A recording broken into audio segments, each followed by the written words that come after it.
Assalamualaikum warahmatullahi wabarakatuh. Baiklah, di sini saya akan membahas tentang data preprocessing.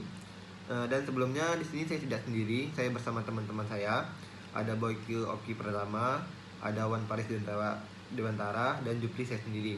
Baik, untuk pembahasan yang pertama yaitu data preprocessing. Data preprocessing merupakan salah satu tahapan dalam melakukan mining data.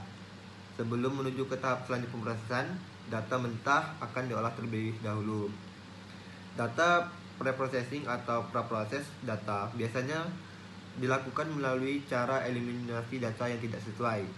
Selain itu, dalam proses ini akan diubah dalam bentuk yang akan lebih dipahami oleh sistem. Pengertian lain menyebutkan bahwa data preprocessing adalah tahapan untuk menghilangkan beberapa permasalahan yang bisa mengganggu saat pemrosesan data.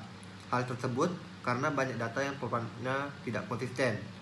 Data preprocessing merupakan teknik paling awal sebelum melakukan data mining. Namun, terdapat beberapa proses juga dalam data preprocessing, seperti membersihkan, mengintegrasikan, mentransformasikan, dan mereduksi data. Perlunya data preprocessing karena jika ada data pemprocessing data, biasanya data yang digunakan akan data asli di database yang biasanya tidak lengkap dan tidak konsisten. Melalui data preprocessing memungkinkan proses mining akan berjalan dengan lebih efektif dan efisien karena data yang telah melalui pemrosesan data merupakan data yang sudah melalui beberapa tahap pembersihan.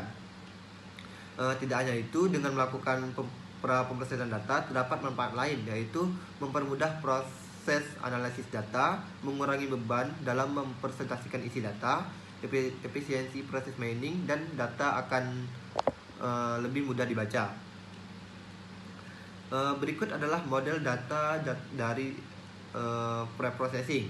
Berdasarkan A. Clark, terdapat 3 model data preprocessing dalam membersihkan kalimat atau kata-kata yang memiliki noise yang besar. Apa saja yang pertama? Yang pertama yaitu ada orthographic model. Model pertama adalah orthographic model. Fungsi dari model ini adalah memperbaiki kalimat atau teks, terutama ketika kalimat atau teks tersebut ada kesalahan. Kesalahan umum pada model ini adalah jika ada huruf kapital di tengah kalimat. Yang kedua itu ada error model. Model kedua ini adalah fungsi dari model ini adalah untuk memperbaiki kesalahan tulis atau kesalahan ejaan. Data sering mengalami kedua kesalahan tersebut. Model ini artinya akan memperbaiki kesalahan tulis jika terdapat salah ketik, sedangkan salah eja adalah apabila terdapat ejaan yang tidak sesuai dengan penggunaan bahasa yang seharusnya. Yang ketiga itu ada white space model. Model white space ini akan membantu kita mengoreksi kesalahan penggunaan tanda baca saat membuat sebuah teks atau kalimat. Sering ditemukan kesalahan atau tanda baca dalam penggunaan. Contohnya, kesalahan terjadi ketika kalimat tidak menggunakan tanda titik di akhir kalimat. Kemudian, model ini akan mengoreksi kesalahan tanda baca tersebut. Database bentuk formal biasa menggunakan model ini. Dan untuk pembahasan berikutnya akan dilanjutkan oleh teman saya. Sekian, terima kasih. Perkenalkan, nama saya Boyke Oki Pratama dengan NIM 210-236. Di sini saya akan menjelaskan tentang tahapan dalam praproses data. Tahapan dalam praproses data terdiri dari 4 tahap. Pertama, data cleaning, kedua, data integration, ketiga, data transformation, keempat, data reduction. Data cleaning. Tahap pertama dalam data cleaning atau tahapan membersihkan data, tahap yang dilakukan pertama ini adalah memperhalus noisy data, mengisi nilai yang hilang, mengkonsistenkan data. Dalam tahap ini akan terjadi proses penglarifikasian data, yaitu dengan membagi data sesuai klasifikasinya, sesuai dengan ukurannya, yang kemudian dihaluskan. Sebelum data mining, tahap ini berfungsi agar data dalam keadaan bersih. Apabila data sudah bersih, akan berimbas pada tingkat akurasi mining yang tinggi. Yang kedua yaitu data integration. Tahap kedua dalam data integration atau proses mengintegrasikan data integration akan melakukan penyatuan data, terutama data yang memiliki representasi berbeda karena berbagai konflik. Kemudian diselesaikan masalahnya Jadi tahapan ini adalah tahapan lanjutan dari proses yang pertama.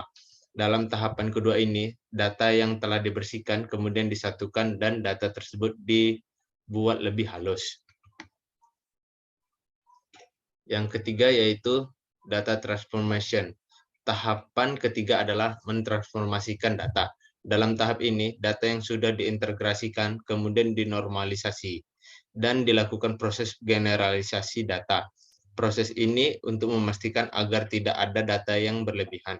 Jadi dalam prosesnya, data akan dihimpun dalam sebuah tempat penyimpanan yang dependensinya harus masuk akal.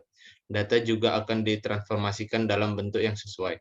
Selain itu, pada tahapan ini, data akan dikonversikan atau diubah bentuknya. Yang terakhir yaitu data reduction. Tahap terakhir adalah data reduction atau mereduksi data. Kita tahu bahwa data mining menggunakan data yang jumlah sangat besar. Karena jumlah data yang besar, maka tingkat akurasinya pun dikhawatirkan akan rendah atau bahkan tidak akurat. Oleh karena itu, data perlu direduksi.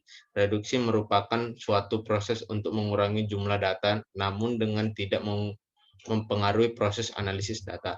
Dengan melakukan pengurangan data, maka akan menjadikan proses penyimpanan menjadi lebih efisien. Data yang bisa dikurangi dalam proses ini adalah data yang memiliki kapasitas berlebihan.